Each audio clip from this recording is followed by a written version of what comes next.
Marcus Chun sat quietly in the back row of advanced weapons theory, trying his best to blend into the diverse collection of alien students that filled the Galactic Military Academy's largest lecture hall.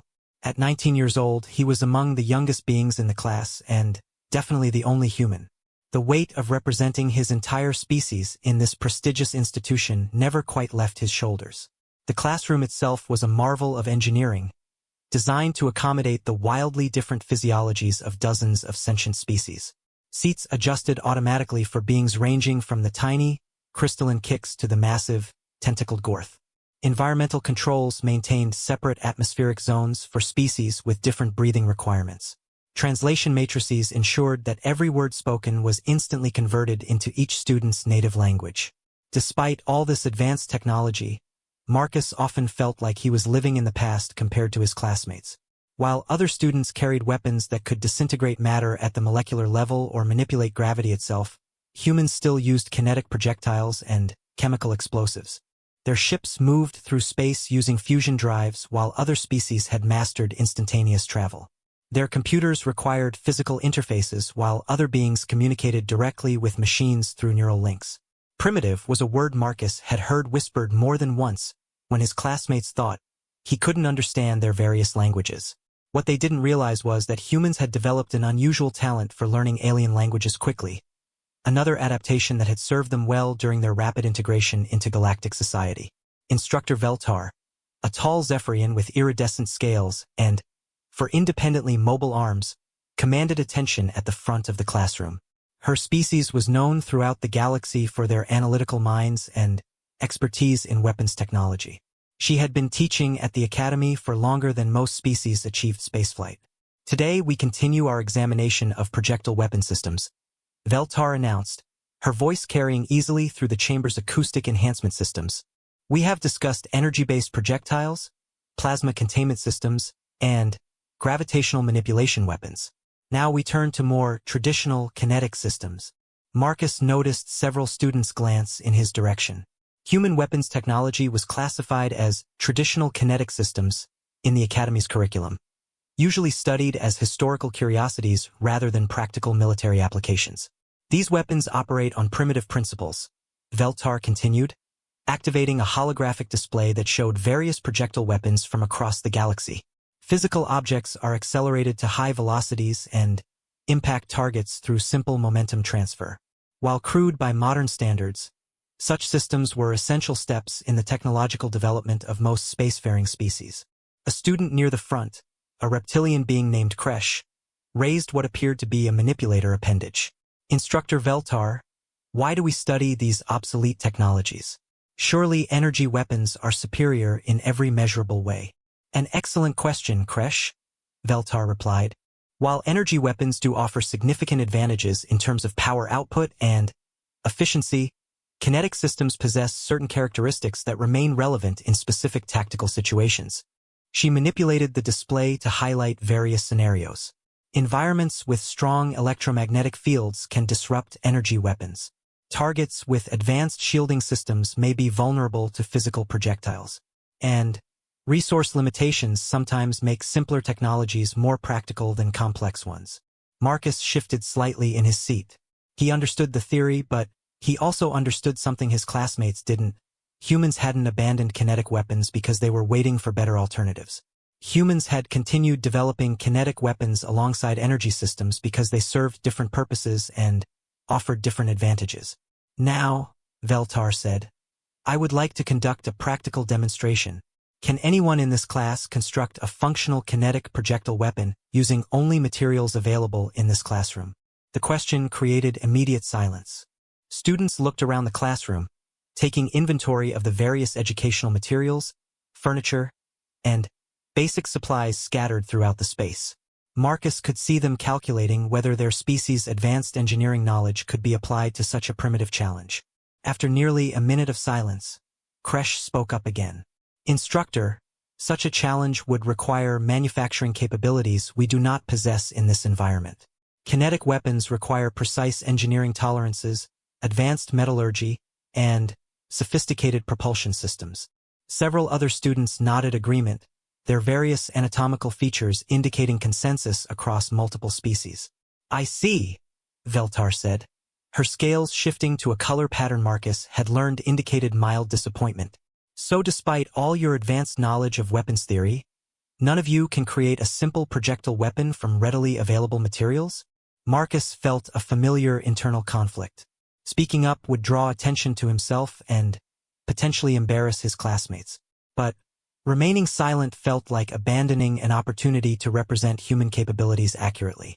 He raised his hand slowly. Yes, human Marcus? Veltar said, her 4 eyes focusing on him with interest. I believe I could construct a functional kinetic weapon using classroom materials. Instructor, Marcus said, his voice steady despite the sudden attention from 37 alien beings. The silence that followed was profound. Marcus could feel the weight of skeptical stares from beings whose civilizations had mastered technologies beyond human understanding. Kresh turned to look at him directly. You believe you can manufacture a functional weapon using these primitive supplies? His tone carried a mixture of disbelief and amusement. Not manufacture exactly, Marcus clarified, standing up from his seat. But construct, yes. A functional kinetic projectile weapon with reasonable accuracy and effectiveness. Veltar's scales shifted through several color patterns rapidly, indicating what Marcus hoped was intrigue rather than irritation. Very well, human Marcus. Please proceed to the front of the classroom and demonstrate this capability. Marcus walked down the stepped aisle, acutely aware that every eye in the room was tracking his movement. When he reached the front of the classroom, he turned to face Veltar. May I examine the available materials, instructor? Of course. You may use any items present in this classroom except personal belongings and essential safety equipment. Marcus began a systematic survey of the available resources. The classroom was well equipped with various demonstration materials, basic furniture, and standard educational supplies. Most of it was designed for species with different manipulator appendages than humans, but the basic materials were familiar enough. His eyes settled on a supply cabinet near the back wall. May I access storage areas as well? Certainly, within reason. Marcus opened the cabinet and found exactly what he had hoped. Maintenance supplies, emergency materials, and basic construction tools that were standard in academy facilities. More importantly, he found several items that would work perfectly for his purposes. He gathered what he needed methodically. 2 straight rulers made of flexible but strong composite material, a heavy-duty elastic band designed for equipment securing, several lengths of synthetic cord, a roll of adhesive tape, and a handful of standard writing styluses. The alien students watched with growing curiosity as Marcus returned to the demonstration area with his collection of mundane objects. These materials, Kresh said. You propose to create a weapon from these basic supplies? That's correct, Marcus replied, settling into a cross-legged position on the floor and spreading his materials out in front of him. He began with the 2 rulers, examining them carefully to ensure they were both straight and undamaged. The composite material was designed to be durable and slightly flexible, exactly the properties he needed. The fundamental principle, Marcus said as he worked, speaking loudly enough for the entire class to hear, is stored energy release. Most kinetic weapons, regardless of their technological sophistication, operate by storing energy in one form and then releasing it rapidly to accelerate a projectile. He positioned the 2 rulers parallel to each other and began securing them at both ends with careful wrappings of cord. Advanced weapons store energy in chemical explosives, electromagnetic fields, or compressed gases, but the basic physics principle remains the same. Several students leaned forward in their seats, watching his precise movements with growing interest. Marcus took the elastic band and attached it firmly to one end of his ruler assembly, stretching it along the length of the improvised frame. This elastic material stores mechanical energy when deformed. When released, it transfers that energy to anything in contact with it. A spring-powered projectile system? Asked a student whose species Marcus didn't immediately recognize. More specifically, a bow, Marcus replied, beginning to refine the attachment points and tension adjustments. One of the oldest and most effective kinetic weapons ever developed by any species. He worked quietly for several minutes, fine-tuning the construction and testing the elastic tension. The alien students watched in fascination as a recognizable weapon took shape from materials they had dismissed as useless for such purposes. The beauty of this design, Marcus continued as he worked, lies in its simplicity and efficiency. No moving parts to malfunction, no external power source required, no complex manufacturing processes. Yet when properly constructed and used, it can deliver projectiles with remarkable accuracy and effectiveness. Marcus stood and held up his completed bow. The elastic band was taut between the ruler frame, creating a clean arc of stored energy. The construction looked crude compared to the sleek alien technologies his classmates were accustomed to, but it was undeniably functional. Now, he said, beginning work on projectiles using the writing styluses and small pieces of tape for fletching, I need to create appropriate ammunition. Ammunition? Veltar asked. Projectiles designed specifically for this weapon system, Marcus explained, carefully modifying the styluses to improve their aerodynamics and balance. Different projectile designs provide different capabilities: penetration, accuracy, range, impact effects. He crafted 3 different arrow types as he spoke, each optimized for different purposes. This is perhaps the most important principle in kinetic weapon design. The weapon and its ammunition must be engineered as an integrated system. When Marcus finished his preparations, he stood holding a bow that looked like it had been crafted from classroom supplies, because that's exactly what it was. Yet something in his posture and the confidence of his movements suggested that this improvised weapon was far from a mere demonstration prop. Instructor Veltar, Marcus said formally, would you like me to demonstrate the weapon's effectiveness? The classroom was completely silent. Marcus could sense the mixture of curiosity, skepticism, and anticipation from his alien classmates. He had constructed a functional weapon in less than 20 minutes using materials they had considered worthless for such purposes. Veltar's scales displayed a pattern Marcus had never seen before. Yes, human Marcus, I believe we would all be very interested in seeing this weapon demonstrated. Marcus knocked one of his improvised arrows, feeling the familiar resistance as he drew the elastic string back. The motion was smooth and practiced, drawing on muscle memory from countless hours spent at archery ranges back on Earth. Before I demonstrate accuracy and power, Marcus said, holding the bow at full draw without apparent strain, I want to emphasize something important about human weapons technology. He paused, letting the tension build both in the elastic band and in the classroom atmosphere. Humans didn't develop weapons like this because we lacked the knowledge to build more advanced systems. We developed them because they work reliably under conditions where advanced systems fail. They're not primitive technology, they're fundamental technology. Marcus's eyes swept across the classroom, meeting the gaze of several alien students. Every human learns these principles not as historical curiosities, but as practical skills that complement our most advanced capabilities. The bow remained at full draw, Marcus showing no sign of fatigue despite the considerable force required to maintain that position. The question isn't whether this weapon can compete with your energy systems in terms of raw power output, Marcus continued. The question is whether this weapon can accomplish tactical objectives that your advanced systems cannot. Veltar moved closer to the demonstration area, her forearms positioning themselves for optimal observation angles. And can it accomplish such objectives? Marcus smiled, an expression that seemed to make several alien students uncomfortable for reasons they couldn't quite identify. Let me show you, he said. The arrow flew across the classroom with a sharp whistle, striking the designated target with precision that drew gasps of surprise from several observers.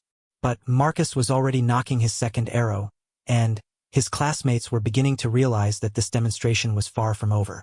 What they had witnessed so far was just the beginning of their education in human approaches to weapons technology, and Marcus had a feeling that their assumptions about primitive versus advanced were about to be thoroughly challenged. The silence in the classroom stretched as Marcus lowered the bow, and every alien eye remained fixed on the target where his improvised arrow had struck exactly where he had aimed. In that moment, the dynamic of the entire class shifted, though none of them yet understood the full implications of what they had just witnessed. Marcus stood quietly, holding his handmade weapon, waiting for questions that he suspected would challenge everything his classmates thought they knew about the relationship between technological sophistication and practical effectiveness. The real demonstration, he knew, was just beginning. The silence in the classroom stretched longer than Marcus had expected. Every alien eye remained fixed on the makeshift bow in his hands, their various expressions unreadable. The Zephyrian teacher, Instructor Veltar, stood frozen behind the demonstration table, her forearms still extended where she had gestured moments before. Marcus lowered the bow slightly, suddenly, aware of how primitive his creation must look compared to the advanced weapons these beings likely knew. The elastic band from the supply cabinet stretched between two rulers, reinforced with tape and string. It was crude, yes, but functional. Human Marcus. Veltar finally spoke, her voice carrying a different tone than before. You created this weapon, using only materials from our standard classroom supplies? Yes, ma'am, Marcus replied, his voice steady despite the intense scrutiny. Though I should clarify, this isn't really a weapon in the way you might think. On Earth, bows like this are used for hunting, sport, and sometimes protection. But they're also tools that helped my species survive and develop. A student in the front row, a crystalline being whose name Marcus remembered as Kix, raised what appeared to be a manipulator appendage. But surely this crude construction cannot compete with modern energy weapons or projectile systems? Marcus smiled, the same expression that had unnerved many of his classmates in previous weeks. Would you like me to demonstrate its effectiveness? Veltar's scales shifted color slightly. A sign Marcus had learned indicated uncertainty or concern among her species. In what manner? We cannot risk injury to students or damage to academy property. I understand completely, Marcus said, looking around the classroom. His eyes settled on a disposal unit in the corner, specifically designed for safely containing various alien waste products. Above it, someone had left a stack of data tablets that appeared to be old or damaged. Would those discarded tablets work as targets? They're going to be recycled anyway. The instructor followed his gaze, then looked back at him with obvious skepticism. You propose to strike those tablets from this distance? They are approximately 15 meters away and quite small. Actually, Marcus said, pulling out his personal data pad to calculate, it's closer to 18 meters. And yes, I believe I can hit them accurately. A murmur rippled through the classroom. Marcus caught fragments of conversation in various alien languages, most expressing doubt or disbelief. One voice, belonging to a tall, mantis-like being named Kresh, was more audible than the others. Impossible. Even our most advanced targeting systems require significant computational power for such precision at that range. Marcus looked at Kresh with interest. Your targeting systems are computerized? Of course, Kresh replied, sounding almost offended by the question. How else would one achieve accuracy in combat situations? Well, Marcus said, reaching into his pocket and pulling out a standard writing stylus. Humans developed a different approach. He had prepared several projectiles during the previous class break, crafting them from styluses by carefully sharpening the tips and adding small paper flights for stability. Nothing dangerous to living beings, but enough to demonstrate the bow's capability. Marcus knocked one of his improvised arrows, feeling the familiar tension as he drew back the elastic string. The motion was smooth, practiced, drawing on countless hours spent at archery ranges back on Earth. His breathing slowed automatically as he entered what archers called the zone. The key, he said softly, not wanting to break his concentration but feeling compelled to explain, isn't computational power. It's understanding physics, biology, and practice. Lots of practice. He could see several students leaning forward in their seats. Even Veltar had moved closer, her four eyes tracking his movements with scientific curiosity. When humans draw a bow, Marcus continued, his voice calm and educational, we're calculating multiple variables simultaneously. Wind resistance, projectile weight, target distance, elevation differences. But we don't use computers for this. We use something much more sophisticated. What could be more sophisticated than our quantum processors? Asked another student, this one resembling a large, intelligent cephalopod. Marcus smiled without taking his eyes off the target. Intuition backed by evolution and millions of years of hunting experience embedded in our nervous systems. He released. The improvised arrow flew across the classroom in a clean arc, striking the center tablet with enough force to knock it off the stack. The projectile embedded itself in the disposal unit's soft padding with a soft thud. The silence that followed was profound. Marcus knocked another arrow, this time aiming for the second tablet in the stack. Our ancestors had to make shots like this to survive. If they missed, their families went hungry. If they missed when predators attacked, their families died. so our brains evolved to process these calculations unconsciously. The second arrow flew true, striking its target dead center. Remarkable, Veltar whispered, then seemed to catch herself. But surely this is simply exceptional skill on your part. Not all humans could achieve such accuracy. Marcus lowered the bow and turned to face the class. Actually, most humans can learn to do this with proper training. Some better than others, of course, but the basic capability is universal among my species. We call it hand-eye coordination, and it's one of the reasons humans became such effective hunters. A new voice spoke up from the back of the classroom. It belonged to Zara, a reptilian being whose species was known for their military prowess. But what advantage does this provide? Our energy weapons are far more powerful and require no training. True, Marcus acknowledged, but they also require technology, power sources, and manufacturing capabilities. This bow cost me nothing but materials that exist almost anywhere. And there's something else. He held up the weapon, letting the light catch the simple construction. This bow will work in electromagnetic fields that would disable your energy weapons. It functions underwater in extreme temperatures and in environments where your technology might fail. It's completely silent, produces no energy signature, and the ammunition can be crafted from almost any solid material. Kresh leaned forward, his compound eyes reflecting interest. You suggest that primitive weapons have advantages over advanced ones? Not primitive, Marcus corrected gently. Fundamental. There's a difference. This technology is basic, but it's also incredibly reliable. My species learned early that sometimes the simplest solutions are the most effective. He demonstrated by dry firing the bow several times, showing its consistent action. Additionally, this bow doesn't require rare materials, complex manufacturing, or specialized training facilities. A human child can learn the basics in a few hours, become competent in weeks, and master it in years. Your energy weapons require how long to learn? Standard military energy weapon training requires 6 months of intensive instruction, Zara admitted reluctantly.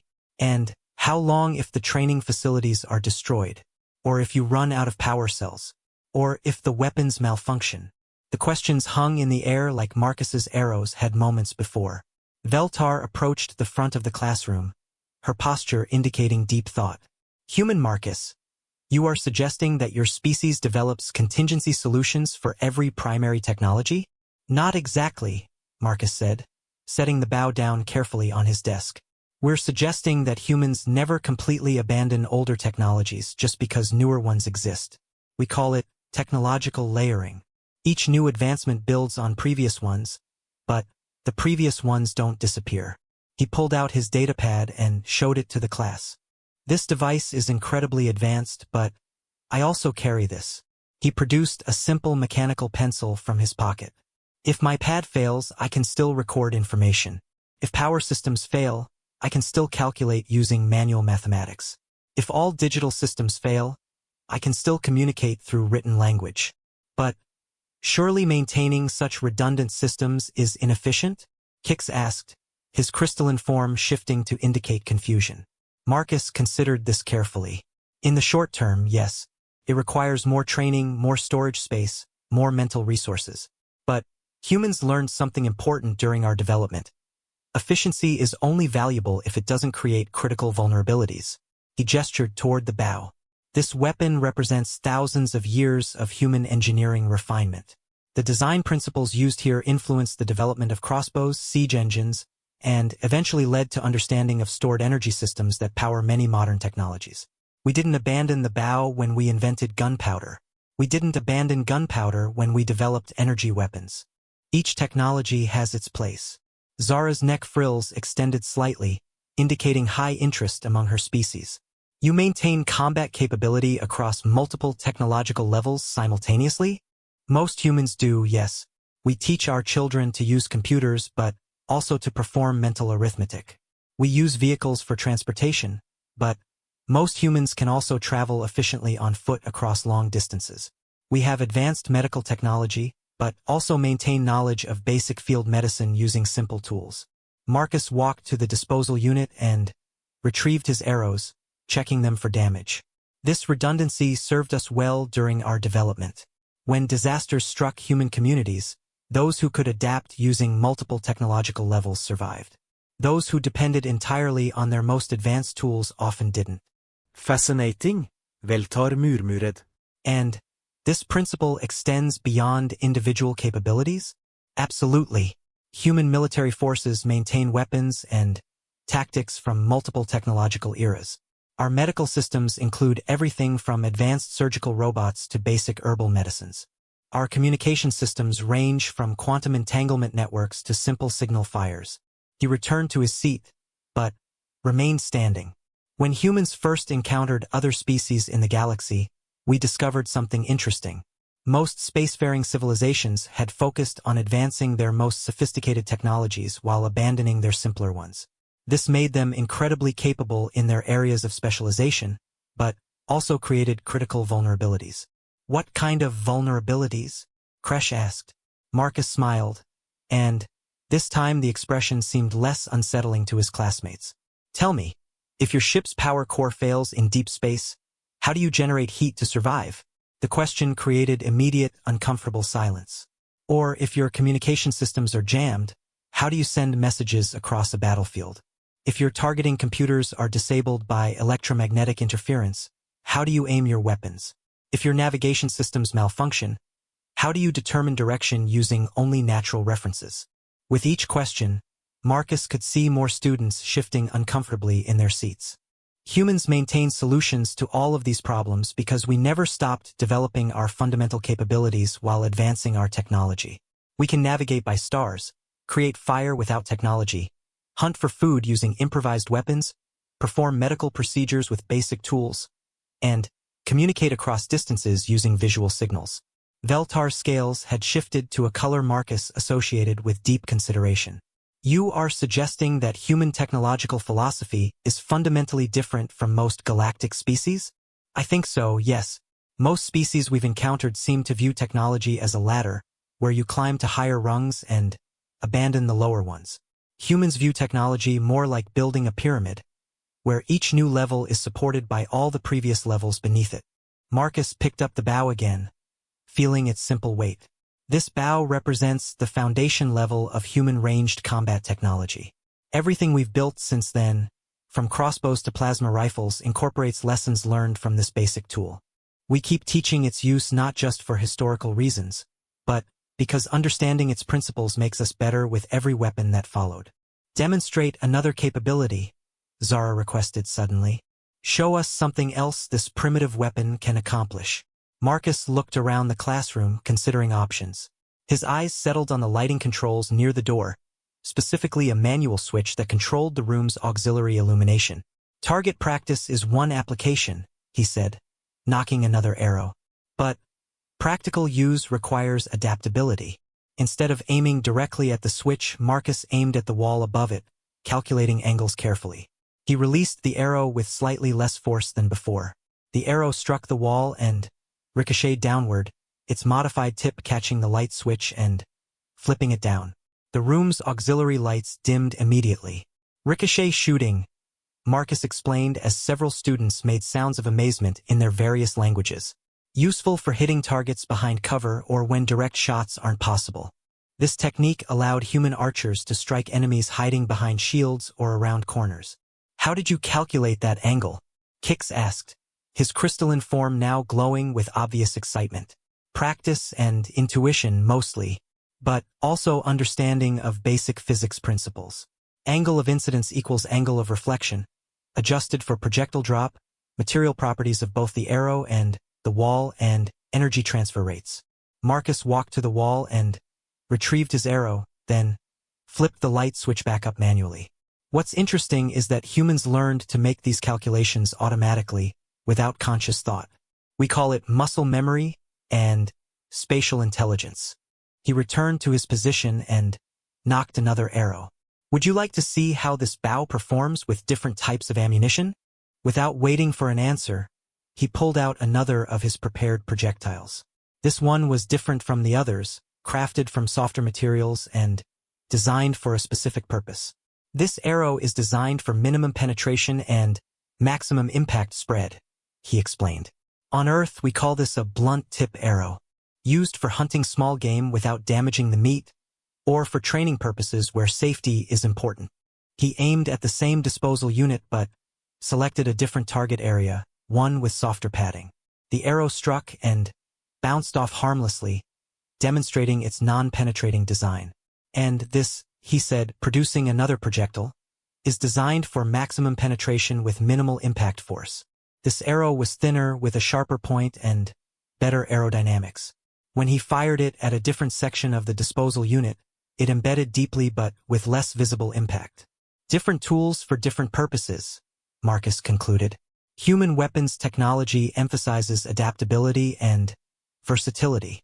One basic platform, multiple ammunition types, endless tactical applications. Veltar approached the demonstration area, examining the various arrow impacts. These different projectile types, you crafted them all using classroom materials? Yes, ma'am. The principles remain consistent regardless of available materials. Humans become very good at improvising with whatever resources are available. Impressive, she admitted. But, I must ask, human Marcus, why does your species maintain such focus on combat capabilities? Most galactic civilizations achieve space travel by moving beyond warfare. Marcus set the bow down and considered his answer carefully. Actually, Instructor Veltar, I think there might be a misunderstanding about human combat training. We don't maintain these capabilities primarily for warfare. He gestured toward the bow. Archery teaches patience, focus, precision, and problem-solving. The physical skills transfer to many non-combat applications. The mental skills develop discipline and concentration. Most humans who learn archery never use it for hunting or fighting. Then why learn it at all? Kresh asked. Because the process of mastering any fundamental skill teaches you how to master other skills, Marcus replied. Humans who excel at archery often excel at surgery, engineering, art, or music. The concentration, hand-eye coordination, and precision carry over into every area of human activity. He smiled at the class. We call it transferable skills. Learning to shoot a bow accurately makes you better at performing precise movements in any context. Understanding projectile physics makes you better at understanding any system involving motion and energy transfer. Marcus walked back to his seat, but the entire class remained focused on him. Additionally, maintaining these skills connects us to our history and reminds us where we came from. Every human who draws a bow is connected to countless generations of ancestors who survived using these tools. It's not about violence, it's about continuity and respect for the knowledge that brought us to where we are today. The classroom fell quiet again as students processed this information.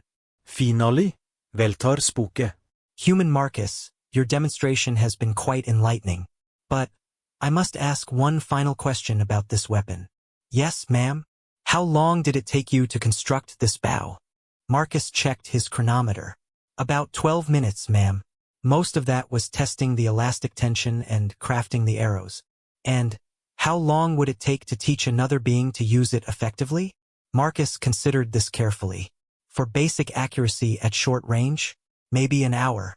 For the level I just demonstrated, probably several weeks of regular practice. For true mastery, he shrugged. Years, possibly a lifetime. Humans have been perfecting archery techniques for tens of thousands of years, and we're still discovering new applications and improvements. Veltar's 4 eyes fixed on him intently. And if you were asked to teach a mixed class of alien species to construct and use such weapons, I'd be happy to try, ma'am. Though I suspect different species would have different advantages and challenges depending on their physiology and perceptual capabilities. Indeed, Veltar said thoughtfully. Class dismissed for today. Human Marcus, please remain. I believe we need to have a more detailed discussion about your species' approach to education and technology. As his classmates filed out, Marcus could hear fragments of excited conversation in multiple languages. Many seemed to be discussing the demonstration, and he caught several references to human ingenuity and primitive sophistication. Marcus remained standing by his desk, still holding the improvised bow, wondering what questions would come next and how his simple demonstration had somehow shifted the entire dynamic of the classroom. He had a feeling that his time at the academy was about to become much more interesting. The classroom door sealed with a soft hiss as the last student departed. Marcus remained standing beside his desk, the improvised bow still in his hands, while Instructor Veltar moved to her personal workspace at the front of the room. Her forearms worked efficiently across multiple interfaces, calling up data streams and recording systems that Marcus couldn't quite identify from his position. "Human Marcus," she said without turning around, her voice carrying a different tone than during the regular class session. "In my 47 years of teaching weapons theory to various species, I have never witnessed a demonstration quite like yours. I hope I didn't violate any Academy protocols, Instructor," Marcus replied carefully. "The demonstration seemed to fit within the parameters you established." Veltar's scales shifted to what Marcus had learned indicated amusement among her people. "Oh, you followed my instructions perfectly, perhaps too perfectly." She turned to face him, all four eyes focusing intently. "What you demonstrated today challenges some fundamental assumptions about technological development that we use as the basis for our curriculum." She gestured for him to approach the front of the classroom. "Please bring your weapon. I want to examine it more closely." Marcus walked forward, still carrying the bow.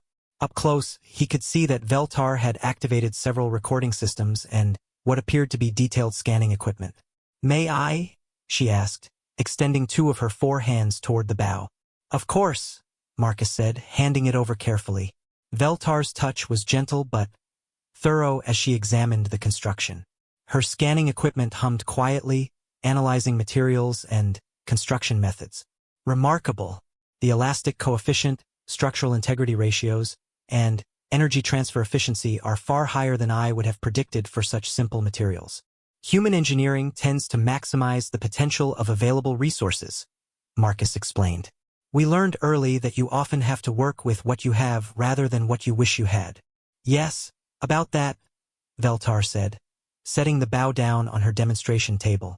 "Your concept of redundancy and adaptability. This is not merely a technological approach for your species, is it? This extends into all aspects of human society and individual development." Marcus nodded slowly. "It's pretty fundamental to how we think, yes. We call it redundant systems thinking in some contexts, but really it's just how humans naturally approach problems." Veltar activated a holographic display showing various technological development curves for different species. Most galactic civilizations follow predictable advancement patterns. They identify their most efficient solutions and optimize those solutions until they become the sole method used for any given task. The display showed clean, ascending curves for each species, with older technologies clearly abandoned as new ones developed.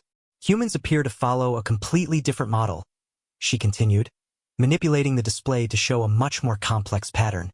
"Rather than abandoning previous solutions, you maintain and improve multiple approaches simultaneously." "That's accurate," Marcus confirmed. "We've found that having multiple ways to solve the same problem makes us much more resilient when unexpected challenges arise." "Demonstrate this principle using a simple example," Veltar requested. "Something non-military that I can easily understand." Marcus thought for a moment. "Food preparation is a good example. Humans cook food using dozens of different methods, even though some are clearly more efficient than others." He began counting on his fingers. "We can prepare food using fire, heated stones, steam, boiling water, heated air, electromagnetic radiation, chemical reactions, solar energy, geothermal energy, and probably a dozen other methods I'm forgetting. But surely some methods are superior to others? For specific situations, yes. But different methods have different advantages. Fire cooking requires no technology but works anywhere you can find fuel. Microwave cooking is fast and efficient but requires electrical power. Solar cooking uses free energy but only works during clear days. Steam cooking preserves nutrients but takes longer." Marcus warmed to the subject. "A human cook learns multiple methods not because we can't decide which one is best, but because we want to be able to prepare food under any possible circumstances. If the power fails, we can cook over fire. If we can't make fire, we know foods that can be eaten safely without cooking. If we have no food at all, we know how to identify edible plants and catch animals." Veltar's scales shifted through several colors as she processed this information. You maintain capabilities across multiple technological levels for every essential survival function? Pretty much everything important, yes. We build cities with advanced infrastructure, but humans can also construct shelter using only natural materials. We have sophisticated transportation systems, but most humans can travel efficiently using only their bodies. We've developed complex communication networks, but we also maintain simpler methods like visual signals, sound codes, and written messages. This seems incredibly inefficient from a resource allocation perspective, Veltar observed. Marcus smiled. In the short term, you're absolutely right. Teaching humans multiple ways to accomplish the same tasks requires more time, more training resources, and more mental storage capacity. But we've learned that this redundancy pays enormous dividends when systems fail or circumstances change unexpectedly. He gestured toward her holographic display. Most species optimize for efficiency under normal conditions. Humans optimize for functionality under abnormal conditions. Veltar manipulated the display to show historical data. Can you provide a specific example where this redundancy provided significant advantage? Sure. During Earth's industrial period, many human communities became dependent on centralized systems for power, water, and food distribution. When those systems failed due to natural disasters, wars, or technical problems, the communities that survived best were those whose people maintained older, simpler capabilities alongside the modern ones. Marcus pointed to the display. The humans who could still grow food manually, purify water using basic methods, and create light and heat without electrical power had much higher survival rates than those who depended entirely on their most advanced systems. Interesting. And this principle influenced your space exploration efforts. Absolutely. Human spacecraft include multiple backup systems for every critical function, using different technological approaches. If the main navigation computer fails, we can navigate using stellar position measurements. If the life support computers malfunction, we have manual controls and emergency supplies. If communication systems are damaged, we carry multiple types of emergency beacons. Marcus paused, considering how to explain the next concept. But it goes beyond just backup systems. Human space crews are trained to repair their ships using improvised materials and to survive using only basic tools if necessary. Every human astronaut learns both advanced computer operation and basic mechanical repair, both complex system diagnostics and simple problem-solving techniques. Veltar's forearms moved rapidly across her interfaces, calling up data about human space exploration records. Your species has an unusually high survival rate for deep space missions, even when equipment failures occur. Because we assume equipment will fail and prepare accordingly, Marcus explained. Other species seem to focus on making their equipment more reliable. We focus on making ourselves more adaptable when equipment inevitably fails anyway. Fascinating approach. But surely this redundancy thinking creates some disadvantages. Marcus nodded readily. Oh, definitely. Human development takes longer because we learn so many different methods for everything. We carry more equipment and supplies because we prepare for multiple contingencies. We dedicate brain space to maintaining skills we might never need to use. He gestured around the classroom. Also, this thinking can make humans seem primitive or inefficient to other species. When you have the most advanced medical scanners available, why would you also learn to diagnose illnesses using only observation and touch? When you have quantum computers, why maintain the ability to calculate using only mental math? Indeed, why would you? Because systems fail, situations change, and resources become unavailable in ways you can't always predict, Marcus replied. The human who can function effectively using only basic tools isn't inferior to the human who requires advanced technology. They're complementary capabilities and, ideally, every human maintains both. Veltar stood quietly for several moments, processing this information. Finally, she spoke again. Human Marcus, I need to understand something. When you created this bow using classroom supplies, was this planned? Did you come to class today intending to demonstrate these principles? Marcus shook his head. Not at all, instructor. You asked for a weapons demonstration and I looked around to see what materials were available to work with. Making the bow was just problem-solving with available resources. You didn't have to think through the process of identifying suitable materials and construction methods? Well, I had to think about the specific materials and how to adapt the design to work with them, Marcus said. But the basic bow-making process is something most humans learn as children. The underlying principles are familiar enough that adapting them to new materials is fairly straightforward. Veltar's scales shifted to what Marcus recognized as deep surprise. Most humans possess this level of improvisational engineering capability? For basic technologies, yes. Obviously, not everyone can improvise a fusion reactor or quantum computer. But most humans can construct simple tools, basic weapons, emergency shelters, water purification systems, and other fundamental technologies using whatever materials happen to be available. Even humans who specialize in completely different fields? Marcus considered this. A human doctor can probably build a fire and construct basic tools. A human artist can likely purify water and identify edible plants. A human computer programmer can probably navigate using natural landmarks and perform basic mechanical repairs. We all learn these foundational capabilities before we specialize. Why? The simple question hung in the air between them. Marcus realized he had been explaining the what and how of human redundancy thinking, but hadn't really addressed the fundamental why. Because humans learned over thousands of generations that specialization creates vulnerability, he said finally. The most advanced human civilization can still be destroyed by natural disasters, resource depletion, or technological failure. When that happens, the humans who survive are those who can rebuild using simpler methods. He gestured toward the bow on the demonstration table. This weapon represents technologies that sustained human civilization for tens of thousands of years. Even if every advanced weapon humanity has ever created were somehow destroyed, humans could still defend themselves using these principles and whatever materials remained available. And you believe this thinking provides advantages in galactic civilization as well? I think it provides advantages anywhere that change and uncertainty exist, Marcus replied. Space exploration involves enormous uncertainties. Contact with alien species creates unpredictable situations. When you're dealing with unknown technologies, hostile environments, or resource limitations, the ability to adapt using multiple approaches becomes extremely valuable. Veltar moved to another interface, calling up what appeared to be military and exploration records.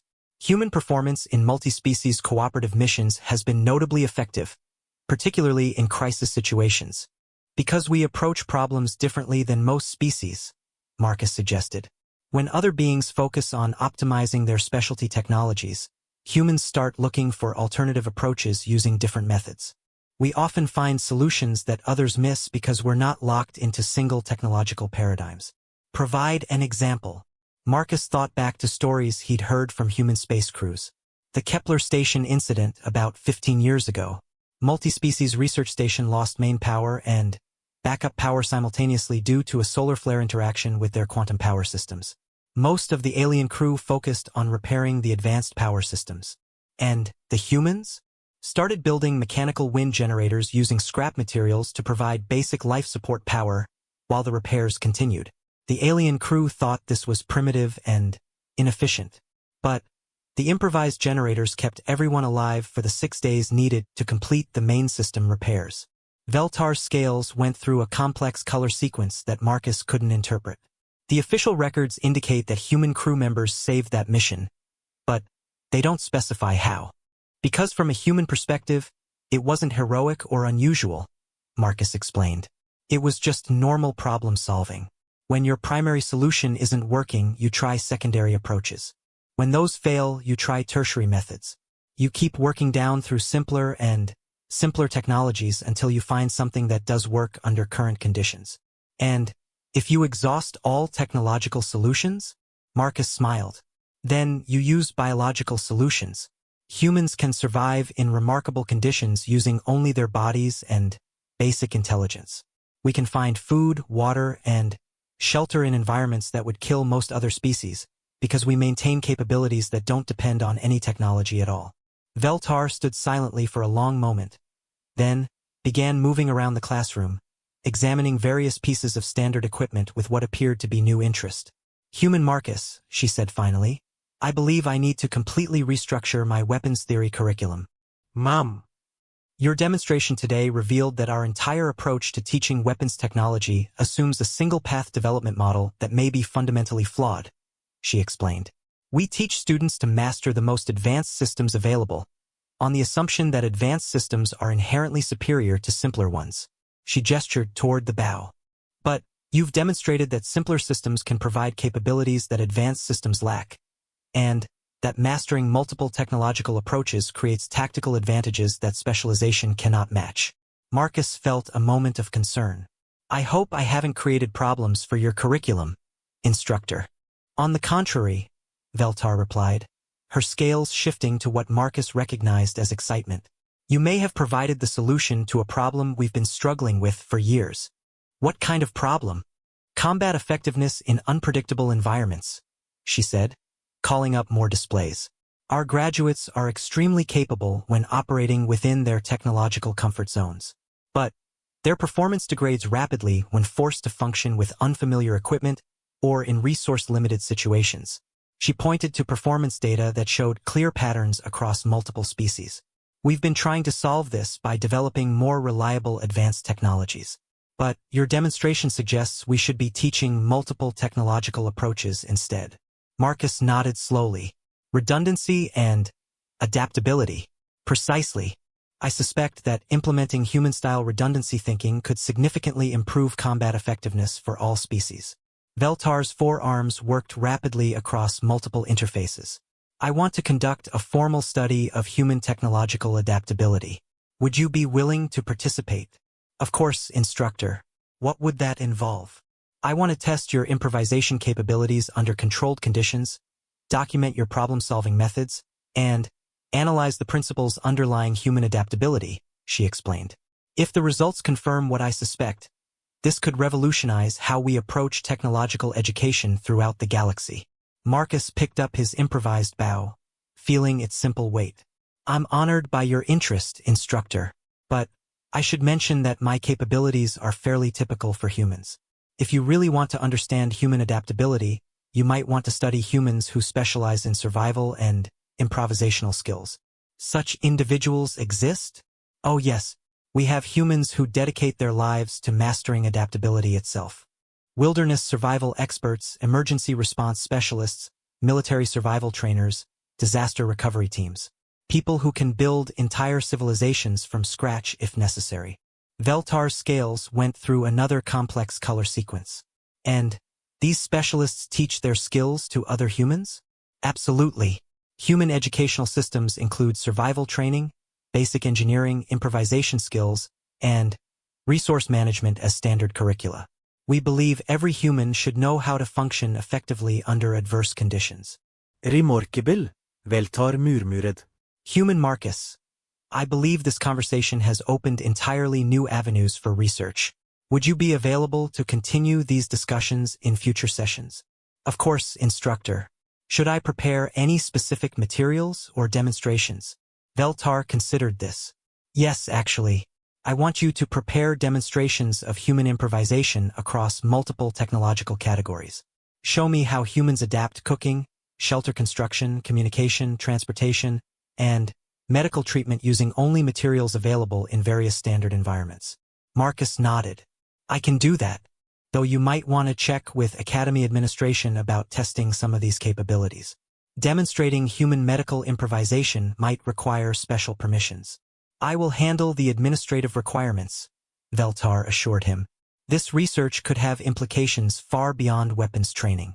If human adaptability principles can be taught to other species, it could enhance survival rates and mission effectiveness across all areas of galactic civilization.